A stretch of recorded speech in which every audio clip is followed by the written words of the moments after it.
Hello guys, అందరూ ఎలా ఉన్నారు? సో ఇప్పుడు వర్షాకాలం కదా, వర్షాలు ఏమి ఎక్కువ పడట్లేదు. అండ్ ఈ టైం వరకు మా చెరువు కూడా నిండాల్సి ఉండేది. అసలు చెరువులో ఒక్క చుక్క కూడా వాటర్ లేవు. ఏదో అట్లా 2-3 డేస్ సీరియల్గా ఇట్లా తుప్పుడు తుప్పుడు పడిపోతుంది. అండ్ పడ్డప్పుడు మాత్రం మంచిగా అనిపిస్తుంది. ఆ వెదర్ భలే ఉంటుంది, చూడడానికి ఎక్కడో ఉన్నట్టుగా అనిపిస్తూ ఉంటుంది. అంత బాగుంది లుక్ అయితే. అండ్ నెక్స్ట్ వచ్చేసి ఏంటంటే ఎక్కువ వర్షం పడక అండ్ ఎవరు ఎక్కువ ఈసారి నాట్లేం వేయలేదు. ఎందుకంటే నీళ్లు లేక బాయిలలో చెరువులోకి కూడా ఎక్కువ వాటర్ కూడా రాలేదు. ఇట్లా తుప్పుడు తుప్పుడు పడితే ఏం నిండుతాయి చెరువులు కూడా. చాలా ప్లేసులలో ఎవరు ఎక్కువ అంటే పొలాలు వేయలేదన్నమాట ఈసారి. అండ్ ఇటు సైడ్ చూడండి ఎట్లా కొడుతుందో, కొంచెం కొంచెమే పడుతుంది వాన కూడా, బాగా ఎక్కువ పడట్లేదు. ఎక్కువ పడితేనేమో నాన్ స్టాప్ ఒక 10-20 డేస్ పడితే చెరువు నిండేదేమో మేబీ. బట్ ఎక్కువ వర్షం పడట్లేదు. అండ్ ఆగస్టు సెప్టెంబర్లో అయిపోతే ఈ వర్షాకాలం కూడా అయిపోతుంది. ఆ వర్షాలు అయితే ఒక్క చుక్క కూడా లేవు, నీళ్ళు అయితే. అండ్ ఇది వచ్చేసి అమ్మ వాళ్ళ విలేజ్. ఎంత బాగుందో కదా, మొత్తం ఊరు నిండా చెట్లే ఉంటాయి. ఊరు పక్క పంటి పత్తులు పొలాలు, ఎంత బాగుంటుంది నేచర్ అయితే, సూపర్ ఉంటుంది. వర్షం పడ్డప్పుడు అట్లా ఒక సైడ్ ఇట్లా చూస్తే ఎంత బాగా కనిపిస్తుందో. అన్ని తేక్ చెట్లు, వేప చెట్లు, కొబ్బరి చెట్లు, చింత చెట్లు, పూల చెట్లు అన్నీ ఉంటాయి. చూడడానికి ఎంత బాగుందో కదా, ఎక్కడో ఉన్నట్టుగా అనిపిస్తూ ఉంటుంది విలేజ్లో చూస్తూ ఉంటే. విలేజ్ లుక్స్ అంటేనే వేరే లెవెల్ ఉంటుంది అసలు. చాలా ఇష్టం నాకు ఆ వెదర్ అన్న.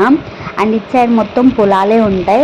అండ్ మబ్బులు వస్తున్నాయి కూడా, వర్షం అంటే ఎక్కువ ఏం పడట్లేదు, స్లోగా పడుతూ ఉంది. అండ్ ఒక సైడ్ ఏమో ఇట్లా ఎండ వస్తుంది.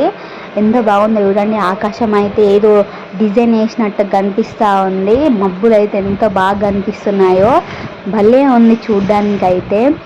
అండ్ నిన్న ఏంటంటే ఒక సైడ్ ఇట్లా వర్షం పడుతుంది, ఒక సైడ్ ఎండ కొడుతుంది, ఒక సైడ్ నీడ వస్తుంది, ఒక సైడ్ ముడుకుతుంది, ఒక సైడ్ ఏమో తుప్పుడు తుప్పుడు చిన్న చినుకులు పడుతూ ఉన్నాయి. భలే అనిపించింది నిన్న. నేను మన వీడియోస్లలో ఒక షార్ట్ పెట్టాను, అందులో ఉంది. అండ్ నెక్స్ట్ వచ్చేసి ఏంటంటే ఇట్లా ఇట్లా అంటే ఏమంటారు, ఇట్లా ఉంటే వెదర్ ఇట్లా ఉంటే కుక్కలకి నక్కలకి పెళ్ళి అవుతుందంట అని చెప్పేసి అంటారు. చిన్నపిల్లలు ఇట్లనే మాట్లాడుకుంటారు. సో అది మరి నిజమో కాదో మనకు అంత ఐడియా లేదు. అండ్ ఇటు వచ్చేసి అక్కడ కోతుంది అని చెప్పేసి ఆ పాప వెళ్ళట్లేదు, అక్కడ బిల్డింగ్ మీద కూర్చుంది. క్లియర్గా అబ్జర్వ్ చేయండి. అండ్ నెక్స్ట్ ఇది వచ్చేసి మా కాక వాళ్ళది, అంటే మా బాబాయ్ వాళ్ళది. అండ్ అక్కడ తేక్ చెట్లు ఉన్న దగ్గర మా పొలం అన్నమాట. బాగుంది కదా, నాకు చాలా ఇష్టము పల్లెటూరులో ఉండడము. బట్ మేము ఇక్కడ ఉండము, మాది కరీంనగర్ అన్నమాట, అక్కడే ఉంటాము. నెక్స్ట్ ఏంటంటే ఇదేమో మా ఇంటి ముందు ఇక్కడ ట్రాక్టర్ ఉంది. ఇది మా ఇంట్లో నుండే నేను వీడియో తీస్తూ ఉన్నా వర్షం వచ్చే ముందు. అండ్ ఇక్కడ వర్షంలో కూడా పనికి వెళ్తూ ఉంటారు. ఇంట్లో ఎవరు ఉండరు పల్లెటూరులో నార్మల్గా. చాలామంది పనులకే వెళ్తారు ఇట్లా వర్షాకాలం అయితే. అండ్ వర్షాలు పడాలి అని చెప్పేసి చాలామంది ఎదురు చూస్తున్నారు, అని వర్షాలు ఏం పడట్లేదు.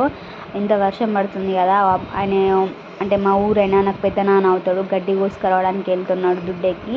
పాపం వర్షంలో కూడా ఎక్కువ ఏం పడట్లేదు కాబట్టి వెళ్తున్నాడు, బాగా ఎక్కువ పడితే ఏం వెళ్ళాడు. అండ్ ఇదేమో పూల చెట్టు. నార్మల్గా ఇట్లాంటి చెట్లు బయట చక్ర మల్లెపూలు అంటారు, కానీ ఇదేమో చిన్నది ముద్ద పూస్తే సేమ్ మల్లెపూ టైప్ లాగా ఎంత బాగా పూస్తుందో. వర్షాకాలం వచ్చిందంటే ఫుల్ పూలు ఉంటాయి దీనికైతే. అదే ఎండాకాలం అయితే మొత్తం అసలు చెట్టుకి ప్రాణం వెళ్ళినట్టు. డైలీ వర్షం పడుతుంది అప్పుడప్పుడు కాబట్టి కొంచెం ఓకే, మంచిగా బచాయించింది. అండ్ చాలాసార్లు చెట్టుని మేము కొట్టేసాము, అంటే ఇల్లు కట్టేటప్పుడైనా అప్పుడు ఇప్పుడు పెరుగుతుంది అని చెప్పేసి మంచిగా అయింది ఇప్పుడైతే. అండ్ నెక్స్ట్ మేక పిల్లలు ఎంతో ముద్దుగా క్యూట్గా పడుకున్నాయో. వర్షం పడుతుంది కదా, సో పడేసరికి చలి పెడతా ఉంటుంది, మంచిగా పడుకున్నాయి అన్ని ముద్ద ఒక దగ్గర. అండ్ నెక్స్ట్ ఏమో కోళ్ళు. ఇవి మా కోళ్ళు ఏం కాదు, పక్కన వాళ్ళే వచ్చి అన్ని గచ్చి మీద ఉండి గచ్చిని ఖరాబ్ చేస్తూ ఉంటాయి. ఇటు వచ్చేసాము అంతకంటే ముందు కూర్చున్న పిల్లలు, చిన్న పిల్లలు. ఇంకా ఈ పిల్ల చూడండి, నేను వీడియో తీస్తుంటే వీడియోనే ఇస్తుంది క్యూట్గా, ఎంత బాగుందో కదా.